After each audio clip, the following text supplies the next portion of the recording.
श्रोता प्रेमियों, मैं राम सागर शास्त्री आप लोगों के समक्ष एक किस्सा रखने जा रहा हूं। लाखा बंजारा भाग 1। देखिए, एक बार की बात है। शोभा नगर के राजा विश्व प्रताप की जवान पुत्री रूपावती अपने बगीचे में झूला झूल रही थी। उसी समय रूपनगर का निवासी लाखा बंजारा उधर से गुजरा। वह रूपावती के रूप को देखकर मोहित हो गया। एकटक देखकर मुस्कुराने लगा। रूपावती ने कहा, क्या घर ले चलने का इरादा है? लाखा ने कहा, हाँ सुंदरी, अगर तुम्हारी इच्छा हो तो मेरे साथ चल सकती हो। आज वह राजा की बेटी लाखा बंजारा के साथ चल पड़ी। जिस समय नाव के द्वारा गंगा नदी पार कर रहे थे, उसी समय राजा की बेटी के हृदय में एक विचार आया। उसने पूछा, लाखा, तुम्हें गंगा की सौगंध है, मुझे सत्य बताना कि घर में कोई दूसरी स्त्री तो नहीं है? यद्यपि लाखा बंजारा के घर में उसकी पत्नी थी जिसका नाम चंद्रावली था, और इतना ही नहीं, अमर नाम का एक पुत्र और मुन्नी नाम की एक पुत्री भी थी। परंतु लाखा बंजारा ने झूठी कसम खा ली। उसने कहा, सुंदरी, मैं गंगा की सौगंध करता हूं, मेरे घर में कोई स्त्री नहीं है। जैसे तैसे घर पहुंच गया। अब तो ज्यों चंद्रावली ने रूपावती को देखा, उसके हृदय में आग लग गई कि देख नहीं सकती कभी सौत सौत का रूप। चंद्रावली कहने लगी, सुन ए कपटी रूप। अरे, पत्नी और बाल बच्चे वाला होकर तू इसे क्यों ले आया? लाखा ने कहा, चंद्रावली, तुम्हें चिंता करने की जरूरत नहीं है। रात में इससे पिसना पिसवाना और दिन में गोबर पूरा करवाना, इसे अपनी नौकरानी बनाकर रखना। अब तो ज्यों राजा की बेटी ने यह शब्द सुने, उसे गुस्सा आया और उसने कहा, लाखा, तूने मुझे बहुत बड़ा धोखा दिया है। अरे, मैं राजा की बेटी हूं, तेरे पिसने में आग लगा दूंगी। तूने तो मुझे कहीं का नहीं रखा। इतना कहकर महल की अटारी पर चढ़ गई। पास में एक बनिए की दुकान थी, उससे उसने जहर मांगा और उसे खाकर एक कमरे में दुसाला ओढ़कर लेट गई। इधर ज्यों सवेरा हुआ, चंद्रावली ने दरवाजा खटखटाया, परंतु दरवाजा खोलने वाला तो ऊपर जा चुका था। चंद्रावली ने लाखा को बुलाया, कहा, राजा की बेटी दरवाजा नहीं खोल रही है। लाखा ने कई बार पुकारा। जब कोई आवाज नहीं आई तो उसने दरवाजा तोड़ दिया। अंदर पहुंचा, ज्यों दुसाला हटाया, देखा रूपावती मरी पड़ी है। आज लाखा ने उसे गोद में उठा लिया और रोने लगा। अरे सुंदरी, तुमने यह क्या कर डाला? चंद्रावली से बोला, अगर तुमने ऐसे कठोर शब्द नहीं कहे होते तो ये नहीं मरती। रोते धोते उसे नदी के तट पर ले गया, चंदन की चिता बनाई और उसका दाह संस्कार कर दिया। अंतिम क्रिया के बाद लाखा को बहुत बड़ा दुख हुआ। वह नदी में कूदने को उद्यत हो गया। लोगों ने उसे पकड़ लिया, समझा बुझाकर घर ले आए। अब तो लाखा उसके वियोग में बैरागी बन गया। उसने व्यापार करना छोड़ दिया और उधर राजा की बेटी ने मरकर रूपनगर में चंदू ठग के यहां जन्म ले लिया और उसका नाम सुंदरा पड़ा। सुंदरा की बड़ी बहन का नाम वसुंधरा था। सुंदर, मुशंदर, रामू और श्यामू चार उसके भाई थे। एक दिन चंदू ठग ने अपने पुत्रों से कहा, तुम लोग शाम को गांव के चौराहे पर बैठ जाओ और सोने की चिड़िया पकड़ लाओ। अब तो चारों भाई वहां बैठे रहे। कोई सोने की चिड़िया नजर नहीं आई। चारों वापस लौट आए। उन्होंने कहा, पिताजी, वहां कोई सोने की चिड़िया नजर नहीं आई। शाम को एक मुसाफिर जरूर निकला था। चंदू ने कहा, अरे मूर्खों, वो मुसाफिर ही सोने की चिड़िया था। दूसरे दिन फिर शाम को चौराहे पर बैठे। लाखा बंजारा ज्यों उधर से निकला, अब तो जीजा जीजा कहकर चारों लिपट गए। जबरदस्ती घर में उठा लाए, कमरे में बंद कर दिया। चंदू ने वसुंधरा से कहा, बेटी, सुंदर रूप बनाकर तुम इस मुसाफिर के पास जाओ और इसे मोहित करके इसका सारा धन ले लो। वसुंधरा ने लाखा के ऊपर अपने रूप का जाल बिछाया, परंतु लाखा पर कोई प्रभाव नहीं पड़ा। अब चंदू ने सुंदरा को भेजा। सुंदरा खाना लेकर उसके पास गई। लाखा ने खाना नहीं खाया। सुंदरा विचार करने लगी, ये परदेसी तो जाना पहचाना लगता है। उसने कहा, परदेसी, मेरा नाम सुंदरा है, तुम्हें मुझसे प्रेम करना होगा। लाखा ने कहा, हरगिज नहीं। जब लाखा उसके प्रेम जाल में नहीं फंसा तो सुंदरा आधी रात के समय तलवार लेकर गई और उसने कहा, जल्दी से माल निकाल, अन्यथा मैं तुझे जान से मार डालूंगी। अब वहां माल हो तो निकाले। लाखा तो कंगाल हो चुका था। उसने कहा, सुंदरा, तू मुझे मारकर वैसे ही पछताएगी जैसे लाखा बंजारा अपने कुत्ते को मारकर पछताया था। सुंदरा ने कहा, वो कैसे? बोला, सुनो। एक बार लाखा बंजारा बगीचे से राजा की बेटी को ले आया। घर में लाखा की पत्नी थी। उसके कठोर वचनों से उस राजा की बेटी ने जहर खा लिया और भगवान को प्यारी हो गई। लाखा उसके बिरह में बेचैन हो गया। उसने काम धंधा बंद कर दिया। घर में गरीबी आ गई। एक दिन चंद्रावली ने लाखा से कहा, स्वामी, जब से राजा की बेटी मरी है तुमने खाना पीना काम धंधा सब कुछ बंद कर दिया है। घर में 2 बच्चे हैं, मेरे कपड़े भी फटे हुए हैं। लाखा ने कहा, ठीक है चंद्रावली, मैं मोती को लेकर जा रहा हूं धन्नामल सेठ के पास। इसे गिरवी रख दूंगा और उससे पैसा लेकर व्यापार करूंगा। बाद में अपना कुत्ता मोती छुड़ा लूंगा। लाखा धन्नामल के पास पहुंचा। धन्नामल ने कहा, कुत्ते के कोई पैसे नहीं मिलते हैं। लाखा बोला, मेरा कुत्ता ऐसा वैसा कुत्ता नहीं है, मर जाएगा परंतु अपने मालिक पर आंच नहीं आने देगा। धन्नामल ने उस कुत्ते को गिरवी रख लिया। लाखा ने कुत्ते को गोद में उठाकर चुमकारा और बोला, बेटा, मालिक के साथ कभी नमक हरामी मत करना, मैं अति शीघ्र तुम्हें छुड़ा लूंगा। एक दिन की बात है, सेठ के घर में शोर घुसाए। कुत्ता सेठ की चारपाई में जंजीर से बंधा था। उसने दुसाला खींच खींच कर सेठ जी को जगाया, परंतु सेठ जी नहीं जगे। कुत्ता भौंकता रहा। चोर चोरी करके चले गए। मोती ये सब देखता रहा कि चोरों ने माल को कहां छुपाया है। अब तो सवेरा हुआ। सेठ जी ने देखा सारा माल गायब है। रोने लगे। पड़ोसी दौड़कर आ गए। सेठ जी बोले, ये सब इस कुत्ते की वजह से हुआ है। कुत्ता ने दुसाला खींचकर सेठ को संकेत किया कि उधर चलो। लोगों ने कहा, सेठ जी, ये कुत्ता कुछ इशारा कर रहा है, इसे जंजीर से छोड़ दो और इसके साथ चलो। सेठ जी कुत्ते के पीछे पीछे चले। कुत्ता सेठ जी को वहीं ले गया जहां चोरों ने धन गड़ाया था। अब तो धन मिलने पर सेठ जी कुत्ते की प्रशंसा करने लगे। हे लाखा, तेरा कुत्ता बहुत अच्छा है। इधर सेठ जी ने मोती से कहा, मेरा कर्जा वसूल हो गया है, इसलिए मोती तू अपने घर जा सकता है। और उधर लाखा ने व्यापार करके लाखों का धन कमाया। चंद्रावली ने कहा, स्वामी, अब अपने मोती को छुड़ा लाओ। इधर से लाखा बंजारा जा रहा था और उधर से मोती आ रहा था। लाखा ने मोती को पहचाना। विचार किया, आज मोती ने हमारी नाक कटा दी। लाखा ने कुत्ते की गोली मार दी और रोने लगा, मैंने मोती को पुत्र के समान पाला था, वह भी मुझसे जुदा हो गया। राजा की बेटी मुझे छोड़कर चली गई। मेरी जिंदगी में कितने दुख हैं। दरअसल मैं ही वो अभागा लाखा हूं। लाखा के ऐसे शब्द सुनकर सुंदरा रोने लगी। उसने कहा, पिता को धन नहीं मिलेगा तो वह मुझे मार डालेगा, इसलिए परदेसी तुम मुझे लेकर यहां से भाग चलो। लाखा सुंदरा को लेकर चला गया। दोनों एक जंगल में पहुंचे और उधर ज्यों चंदू जगा, उसने वसुंधरा को बुलाकर कहा, देखो उस परदेसी का क्या हुआ।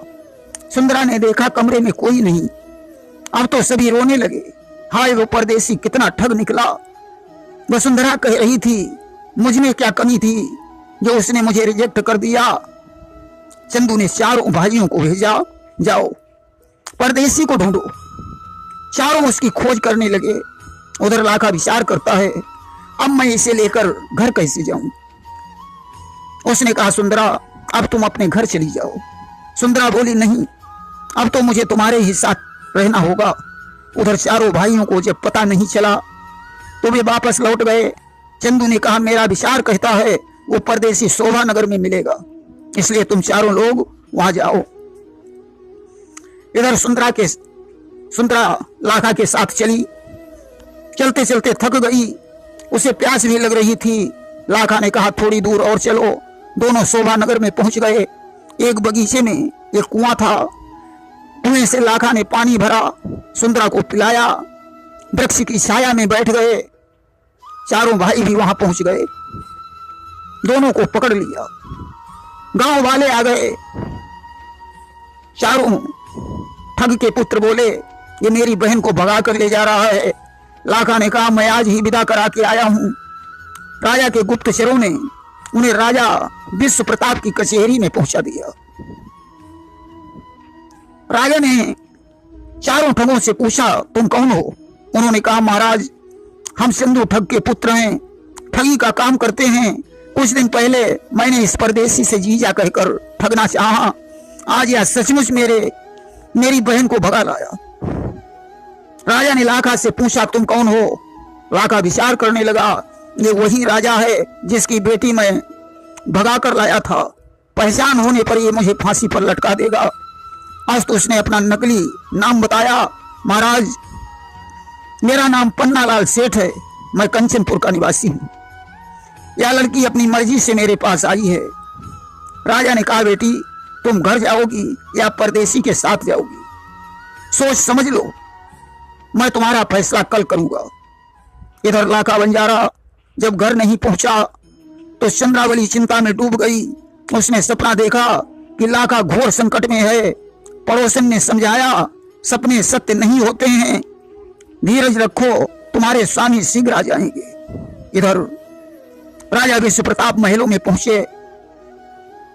रानी ने उन्हें उदास देखकर पूछा कि क्यों चेहरा गमगीन है, क्या है रंज मलाल?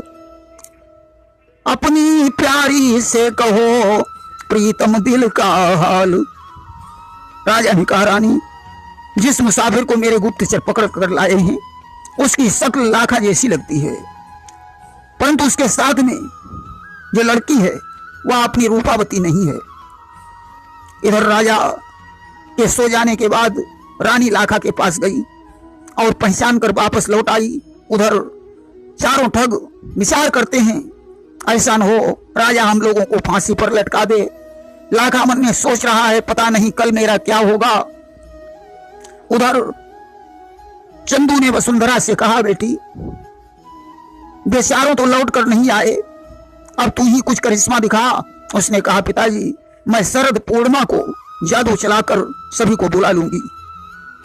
उधर रानी ने राजा को जगाकर कहा, स्वामी मैंने वहां जाकर देखा वह लाखा ही है, परंतु मेरी बेटी रूपा कहाँ होगी। इधर ज्यों सवेरा हुआ राजा दरबार को चल पड़े और उधर चंद्रावली अपने बच्चों को पड़ोसन के पास छोड़कर लाखा को ढूंढने के लिए निकल पड़ी। शराबियों ने उसे पकड़ लिया, उसने पत्थर मारकर अपने को बचाया। चंद्रावली भगवान से प्रार्थना करने लगी कि मेरी सुध लीजिए बनवारी, यह दुखिया शरण तुम्हारी, मेरा संकट सभी मिटा दो, स्वामी से मुझे मिला दो, हो चुकी बहुत अब ख्वारी, मेरी सुध लीजिए बनवारी। चंद्रावली को एक मंदिर दिखाई पड़ा। पुजारी ने उसे देखा, रोक लिया, खाना खिलाकर लिटा दिया। रात में पुजारी ने उसके सत्य को नष्ट करने की कोशिश की। चंद्रावली ने शोर मचाया, पुजारी दौड़कर आ गई। उसने कहा, बेटी जैसे तैसे रात काट कर तुम यहां से चली जाओ। इधर चंद्रावली पति को ढूंढ रही है, उधर राजा का दरबार लगा। राजा ने मंत्री से लाखा को बुलवाया और फिर से नाम पूछा। लाखा ने वही नाम दोहराया। राजा ने कहा, तू झूठ बोल रहा है, सैनिकों इसे कोड़ों से पीटो, अब यह असली नाम बताएगा। सैनिकों ने कोड़ा उठाया और पीटना शुरू कर दिया कि कर मही लई चाबुक बिकराला, हमारी उधेड़ी दीन सब खाला, लाखा ने कबूल कर लिया, मैं ही लाखा बन जा रहा हूं। राजा ने पूछा मेरी बेटी कहाँ है? लाखा ने कहा वो तो जहर खाकर मर गई।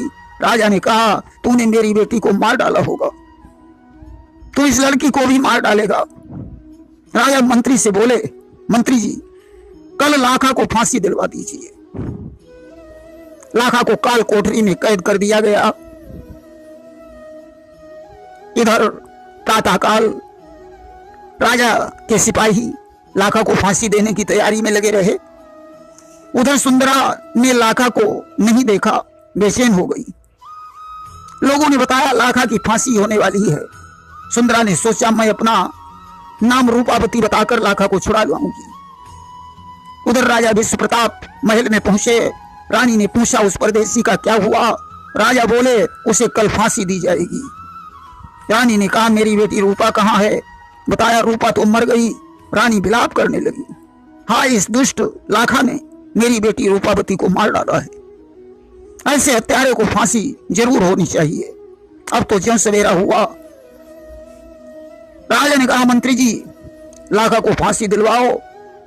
मंत्री गए।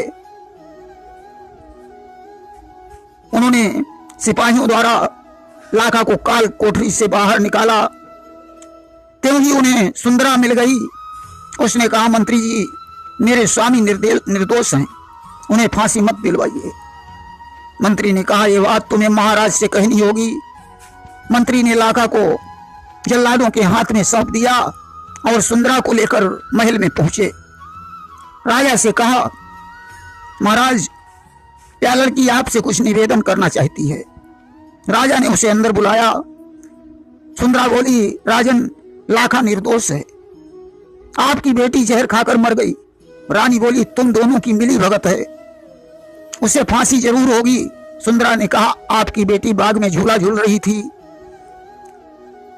वह अपनी इच्छा से इसके साथ गई, उसने जहर खा लिया और मर गई, तो इसका इसमें क्या दोष है?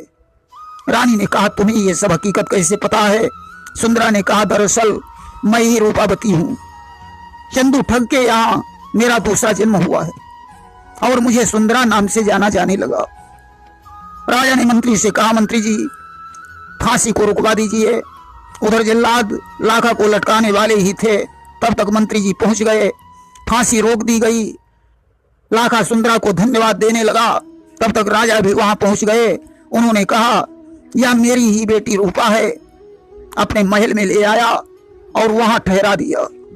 इधर रात में लाखा ने सुंदरा से कहा तुम्हारे रूप में मुझे रूपा के दर्शन हो रहे हैं। इधर तो लाखा सुंदरा के सहित ठहर गए। उधर चंद्रावली लाखा को ढूंढते ढूंढते थक गई। वह कहती है कि प्राण प्यारे तुम्हें ढूंढते ढूंढते थक गई हूं मैं, पाया पता ही नहीं। ढूंढ डाले नगर और जंगल सकल, पर्वतों पर भी दर्शन हुआ ही नहीं। तब तक चंद्रावली को एक बुढ़िया मिल गई। बोली बेटी तुम्हें तुम्हारे पति अवश्य मिल जाएंगे। तब तक दो आदमी उधर से गुजरे। उन्होंने कहा प्रभु की लीला कितनी विलक्षण है। लाखा को राजा की बेटी दूसरा जन्म लेकर मिल गई और इसे इसका पति इस जन्म में ढूंढे नहीं मिल रहा है। अब तो चंद्रावली ने जो यह सुना उसने कहा भैया लाखा कहाँ है? बोले वो राजा के महल में मिलेगा। चंद्रावली राजा के महल की तरफ चल पड़ी। रास्ते में उसको वही दोनों शराबी मिल गए। चंद्रावली ने पूछा भैया राजा का महल किधर है? बोले सीधे चली जाओ। बाद में गौर से देखा अरे या तो वही औरत है जो पत्थर मारकर भागी थी। सोचा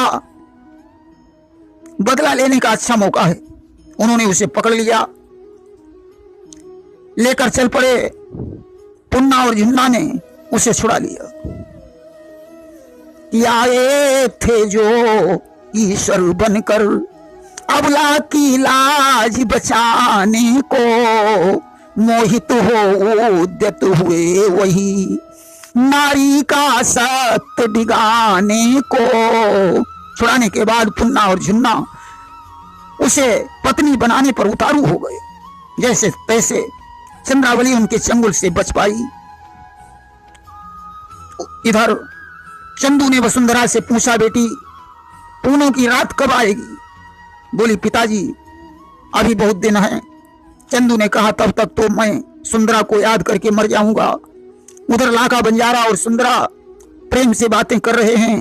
लाखा कह रहा था, भगवान ने हम तुमको फिर से मिला दिया, ये अपने सच्चे प्यार की ताकत थी। इधर चारों ठग पुत्र विचार करते हैं, पता नहीं कब राजा मुझे जाने देगा। उधर महारानी बेटी की खुशी में फूली नहीं समा रही हैं।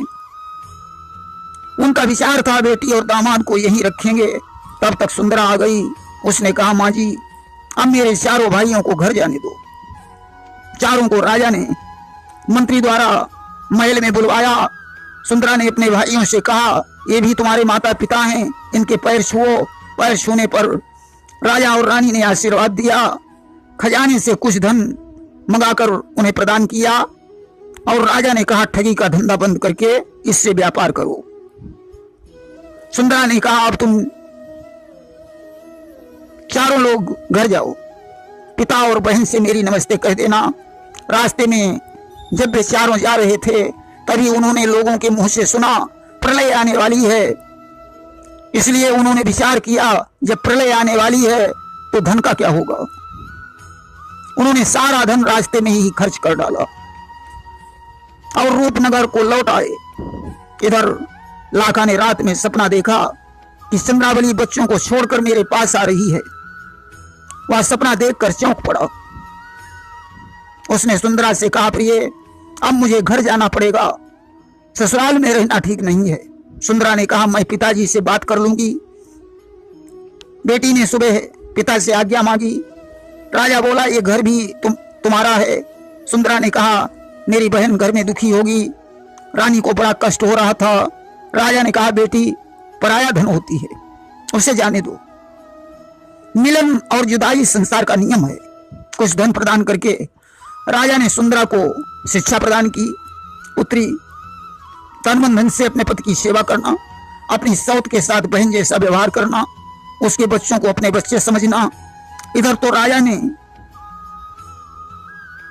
सुंदरा को विदा कर दिया और उधर ठग के चारों बेटे घर पहुंचे। उन्होंने पिता को बताया कि राजा ने उसे अपनी बेटी मान लिया है। उन्होंने मुझे कुछ धन देकर विदा किया था, परंतु मैंने वो सारा धन रास्ते में ही खर्च कर दिया, क्योंकि थोड़े दिन के बाद प्रलय आने वाली है। अब तो चंदू खुशी से उछल पड़ा। उसने कहा, तब तो थोड़े दिन के बाद में मैं खजाने का मालिक बनूंगा, क्योंकि मेरी बेटी बड़ी चालाक है, वो राजा की पुत्री बन गई। इधर डोली में बैठकर सुंदरा ससुराल को चल पड़ी। राजा ने 4 कहारों को पालकी ढोने के लिए भेज दिया। रास्ते में रात हो गई। एक पेड़ के नीचे विश्राम किया। लाखा ने सुंदरा से कहा, तुम्हें देखकर चंद्रावली पता नहीं क्या कहेगी। सुंदरा बोली, आप चिंता मत करो, मैं अपनी बहन से माफी मांग लूंगी और वे जो कुछ काम बताएंगी मैं सब कुछ करूंगी। इधर वसुंधरा ने पूनों की रात में पूजा शुरू की। जिन प्रकट हुआ उसने कहा, जो मर्द मेरी बहन सुंदरा के पास लेटा है उसे उठा लाओ। जिन ने पहुंचकर सोते हुए लाखा को उठा लिया और वसुंधरा के पास पहुंचा दिया। वसुंधरा ने मंत्र पढ़कर उसे होश में किया। जब लाखा ने वसुंधरा को देखा, बोला, वसुंधरा मैं यहां कैसे आ गया? वसुंधरा ने कहा, मेरी बहन को भूल जा और मुझसे प्रेम कर ले, अन्यथा बहुत पछताएगा, परिणाम अच्छा नहीं होगा। लाखा ने कहा, सुंदरा ही पहले रूपा थी, ये उसका दूसरा जन्म है, मैं उसे कभी नहीं भूल सकता हूं। जब लाखा ने उसकी बात नहीं मानी तो उसने लाखा को बकरा बना दिया। इधर जब सुंदरा की आंख खुली, उसने लाखा को नहीं पाया। इधर उधर ढूंढा, कहारों से भी ढूंढवाया।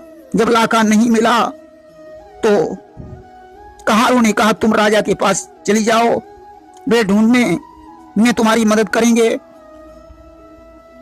सुंदरा ने कहा, अब मैं वहां लौट कर नहीं जाऊंगी।